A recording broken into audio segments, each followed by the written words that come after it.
Welcome to the Small Biz 101 podcast, a show for big dreamers who want to start or grow their small businesses. And now, your host, long-term small business owner and strategic business coach, Connie Weitzel. Hello, and thank you for joining me for this third episode of the Small Biz 101 podcast, the show that provides all you need to know to start or grow your small business. There's just nothing that makes me happier than helping other people start and grow their own profitable and fulfilling businesses, making sure that they start from the strongest foundation possible. In this episode, I will be continuing the Find the Right Biz for You series. This series is aimed at people who are thinking about starting their own small business, but they may not be sure of the type of business that they'd like to start. Or they may know the type of business they'd like to start, but they don't know how to find out if it's viable, and they want to check to make sure that this idea really makes sense as a small business. We'll be going through all kinds of methods and resources for finding that out before you take that expensive and time-consuming effort of starting the business. Even if you already have a small business, this series can be helpful in a couple of ways. It can help you validate that you are doing the right thing, that this business is right for you. And hopefully this series will help give you some additional ideas for making it even better. If you listen to episode 1, we explored getting to know you. I've always said that doing a self-assessment of your skills, your knowledge, your strengths, your passions, your interests, your curiosities, really going deep into what fires you up and what you enjoy doing. We went into that in quite a bit of detail in episode 1. If you didn't have a chance to listen, I suggest please go back and go through some of the exercises that I talked about. And even if you don't have time for that, just take some time now to think about those aspects of you. What are your strengths? The skills and knowledge that you've developed over time. Your passions. What is your vision for success in your life? What does it look like for you? Just give yourself some time to think about those. As I mentioned, I just think it's so important to turn inward first. There are way too many people out there who started businesses that they actually have no interest in, and they're almost doomed to failure in most cases. I think about a friend of mine who started selling jewelry she was an independent contractor for a larger organization that created the jewelry. Well, she started this business, but she really didn't have much interest in fashion. So without a passion for selling her product, it was kind of doomed for failure, right? If she had gone through that analysis, she probably wouldn't have started that up in the first place. Thinking of this also reminds me of a TV show I just watched, The Prophet. It was an episode that aired either in late November or early December. I had recorded it. The Prophet, Marcus Lemonis, went to this company. It was a father and son, and they owned a tea company. They had a couple of locations, and the business was just failing miserably. Well, one of the first questions that Marcus asked them was, "What kind of tea do you like?" And they both replied that neither of them even drank tea. So, how do you create this business and be passionate about what you're selling if you don't know anything about it? My point is that it's just so important to know what's important to you, what you love to do, what your skills are, what your strengths are, and what really interests you, what really fires you up. And can you find a way of combining those to create the business that is best for you? And that's what we're exploring here. As I mentioned in episode 1, we talked about those various elements of getting to know you.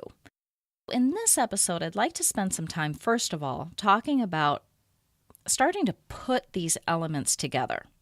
We'll also talk about the various types of business styles, and then we'll move into researching business ideas. I've got all kinds of resources for you if you're having some trouble coming up with an idea or just want to make sure that you've considered everything. Now to begin, going back to our first topic of putting all of those elements together that we talked about before. The ideal situation is to find a business that blends your passions, your interests, your curiosity, those things that fire you up, with the skills and knowledge and strengths that you most want to carry forward. If you haven't done this already, I highly recommend that you just take a piece of paper out or take your voice memo app and jot down all of these on paper. You know, what your strengths, what your knowledge, what your skills are, and then also what your passions are, what your vision for success is. Just get it all down on paper, because then you can look at it and see, you can start generating ideas of how these different elements can combine to create some business ideas for you that you'd really be excited about. I'd like to share an example with you. One of my clients, Ed Molitor, is a former college basketball coach. He actually worked with my husband years ago.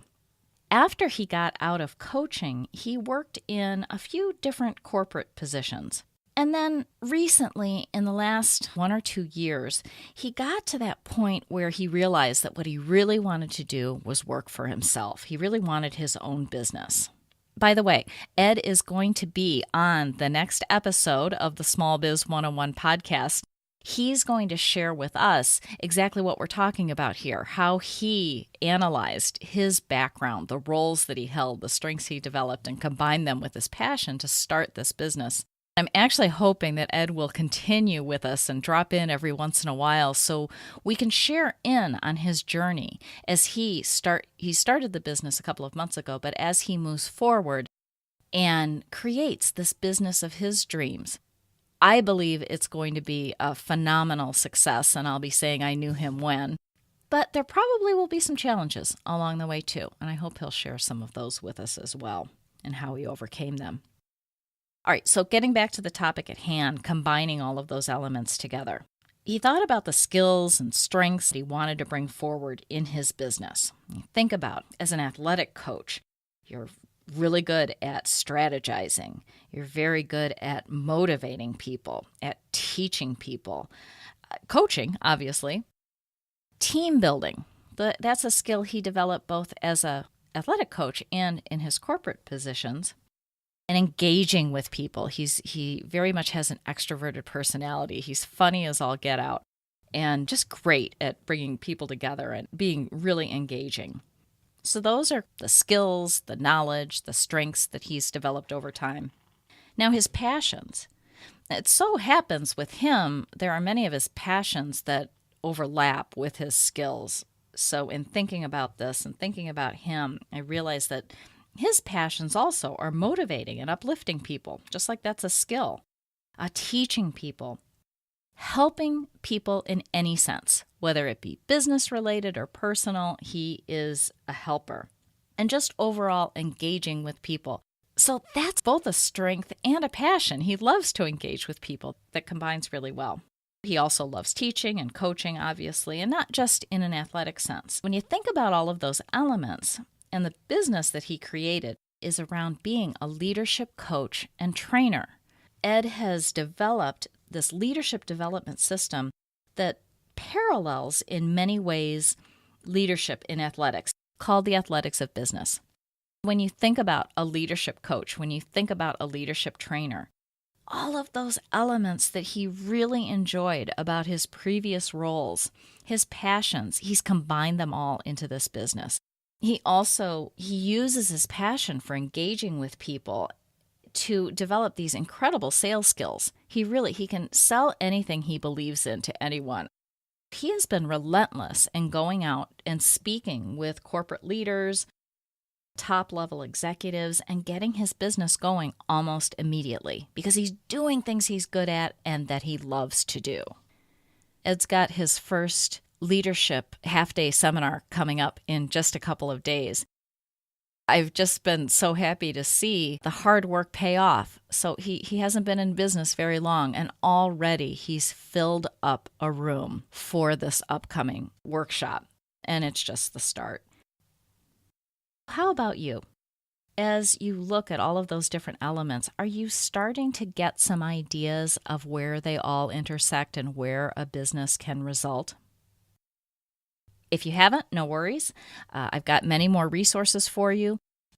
That's going to be the next part of the show. I'm going to start out talking about business styles, and then I've got all kinds of resources for you if you're still looking for ideas for where to go. First of all, business styles. There are a wide variety of business models. They're growing all the time. They're changing with ever-expanding technologies and economics. In this episode, we're going to explore 3 models that I find to be most typical for a small business. One is instruction-based. That's like it sounds. You teach your client a skill. There's service-based model. That's where you provide a service for your client so that they don't have to do whatever that service is.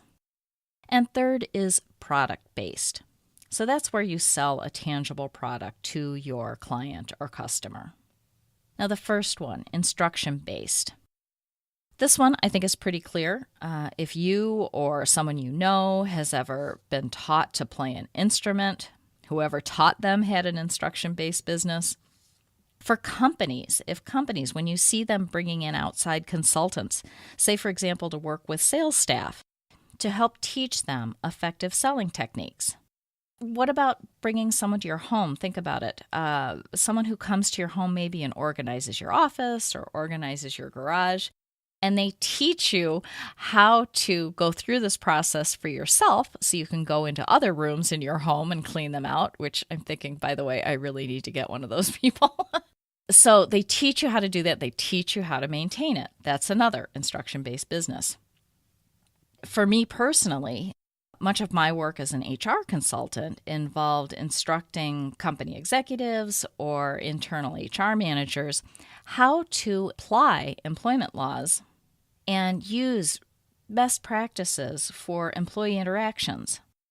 Things can get really tricky in organizations. And say, for example, it's often difficult when an employer has to terminate an employee, or it can get complicated when they have to apply, say, a benefit like medical leave or FMLA properly.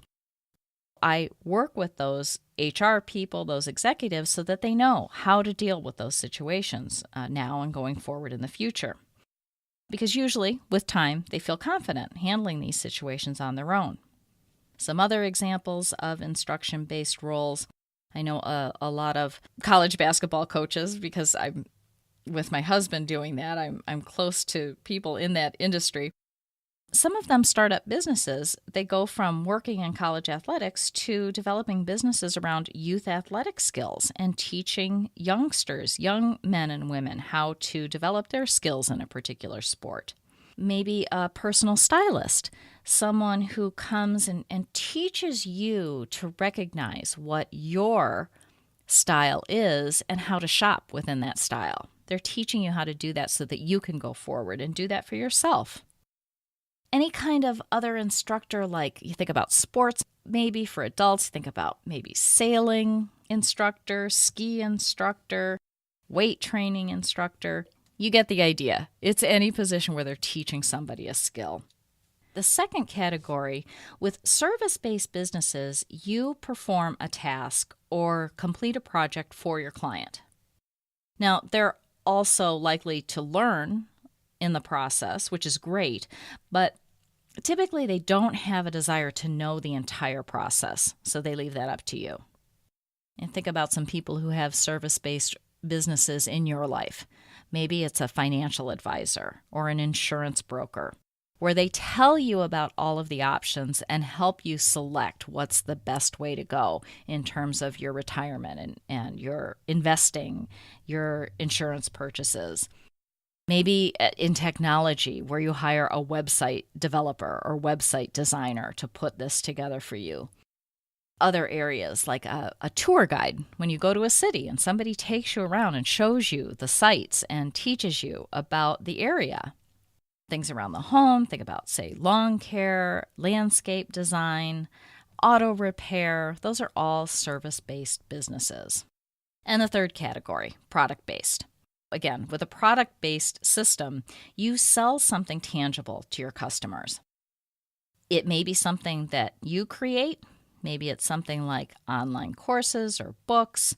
It might be more in the way of creative artistry, artwork, making your own jewelry. That may be something that you create, and then you may also enjoy selling something that someone else has created and that already has a strong business foundation already established behind it. That could be, say, starting up a franchise business, a franchise restaurant perhaps. Oftentimes it involves situations where they involve network marketing companies. So you think about those types of businesses. We see them all over the place. We see people selling essential oils. That's a big one lately. Jewelry, skincare products, even coffee or teas.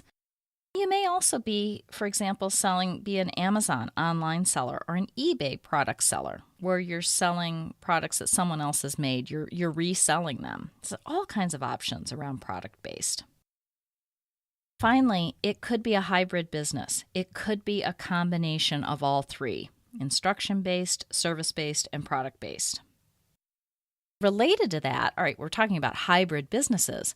As a business coach, that can be a combination, right? It could be instruction-based. I can help people learn how to, say, network better. It's service-based in a way that I do a business plan for my clients. Now, obviously, they're very involved in the process, but maybe they don't want to pull it all together and make it the format that it should be and make it beautiful, say, if they're going for funding and that kind of thing. I come in and do it for them with the business plan. Now, product-based. Selling, say, online courses or books. I'm not doing that yet, although I do have a book I want to tell you about at the end of the podcast. So starting that up, but that gives you an example of the product-based and how everything can come together into a hybrid business. Another example of a hybrid business. A friend of mine here in Buffalo is a massage therapist. She started her business being service-based as a massage therapist. Recently, she's expanded her business into being product-based. She had a passion and a love for good, high-quality essential oils, and she started creating products out of these with lotions and soaps and candles, those kinds of things. It works out so well. You know how if you love to go for a massage, and sometimes you go in and there are just those beautiful smells in the air from the candles, the lotion is so nice. Well, now, if people ask about that, she can say, well, here, go ahead, offer them the product. They can take it home and create a similar atmosphere in their own homes. So just genius by her of combining the service and the product-based business. Okay, so those are the three types of business styles that most small businesses, the models that they take. To apply this to your situation, I'd ask you to go back and look at or think again about your skills, your knowledge, your strengths, your passions, your interests, your vision for success. And then also consider the three types of businesses, the three styles. So if you were to use some of your best skills or your favorite interests, which type of business do you see being the best fit for you? All right, now what I'd like to give you some resources on are more sources of ideas. So if you're still stumped or you maybe just want to look at some other ideas, tons of resources out there to begin with, many of them free. Number one, anytime you have any questions, you're wondering about anything, you do an internet search, or you ask Siri, or you ask Alexa, whatever it might be. Just go on the computer and do a search for small business ideas, for side business ideas, for best small businesses. There's one article I always send people to. It's offered by a consultant, fantastic guy, Ryan Robinson. He's got an article that lists the 101 best side business ideas to start while you're working full-time. All kinds of fantastic ideas in there. I'll include the link to that along with all of these other resources I'm talking about in this podcast show notes. So if you go to smallbiz101podcast.com, you'll have access to all of that information. So again, with his article, now that pertains to side businesses, but whether you want to start your business as a side business or a full-time one, there are just a lot of great ideas in that article. As you're going through this research process, one thing I'd like you to keep in mind is don't limit yourself. Jot down any ideas. Throw everything out there on paper that you can think of, no matter how crazy it is. Just anything that piques your interest in terms of starting a business. And you can start narrowing things down later. Another great resource, entrepreneurial magazines have all kinds of ideas for small businesses. My favorite ones are Inc., Entrepreneur, and Success magazines. They're available in paper magazine, and then they also are available online. If you're looking at these online, I would search for articles, again, like I talked about the internet search, that reference side businesses, small businesses, franchises, home-based businesses, wherever you think your interest lies. You'll also want to look at business trend ideas.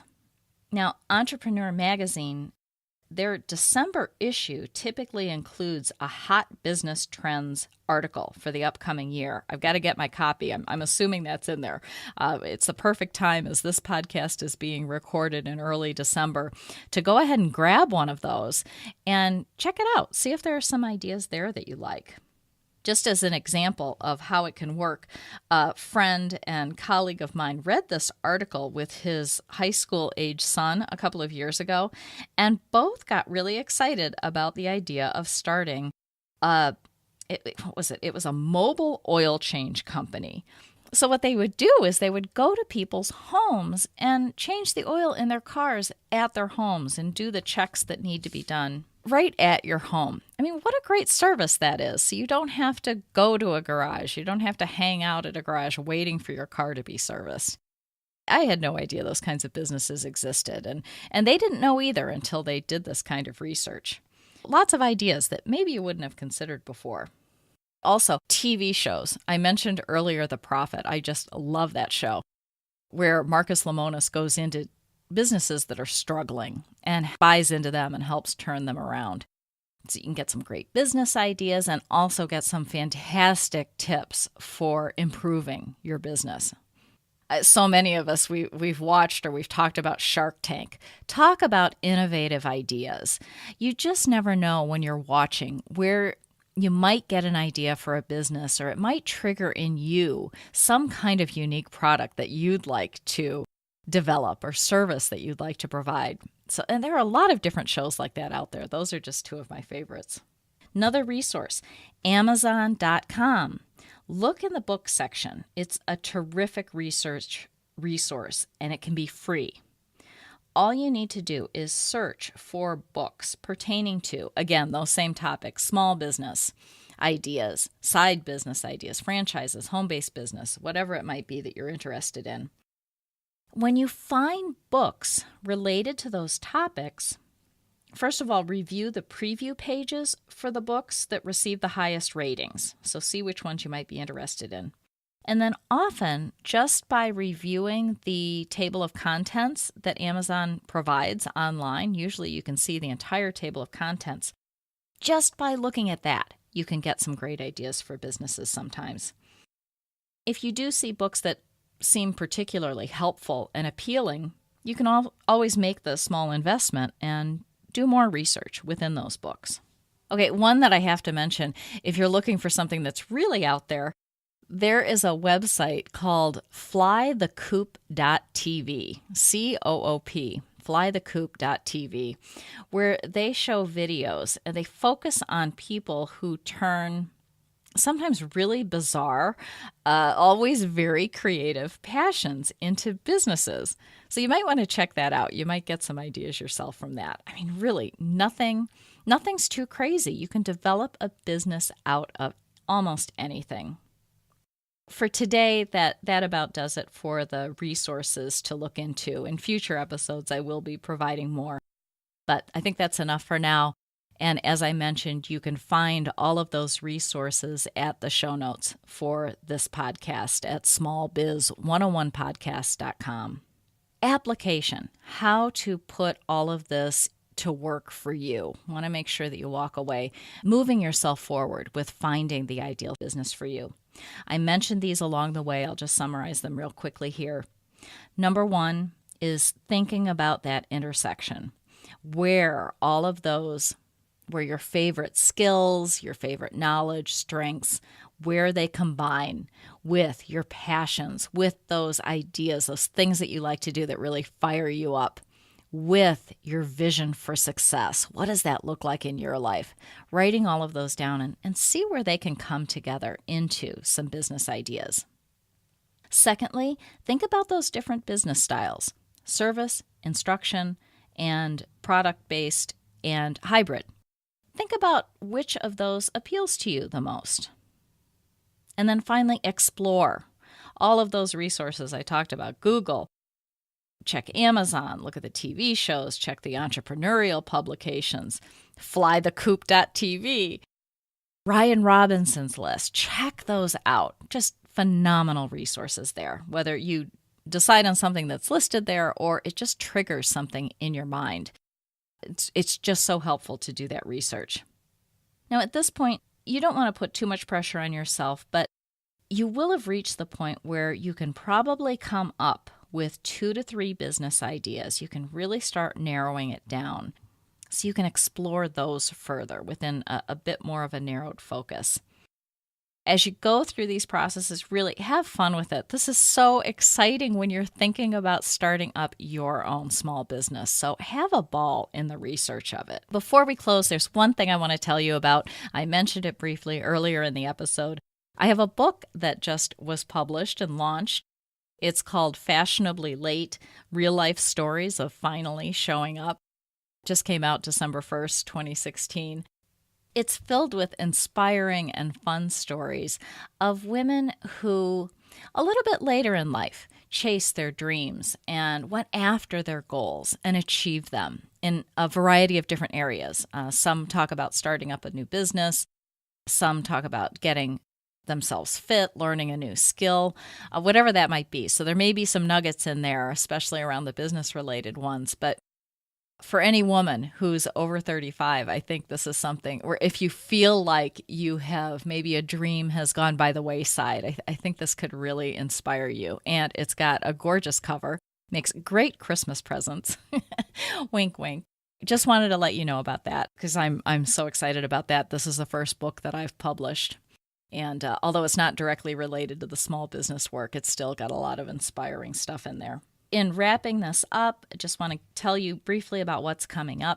As I mentioned, we'll have an interview with Ed Molitor, my client who is starting up his new business. And we'll be talking about how the principles that I talked about earlier in this episode, how they applied to his process of coming up with his business idea. I'm hoping that as he goes along in the development of his business, we'll be able to follow him and have him as a guest periodically to share his experiences.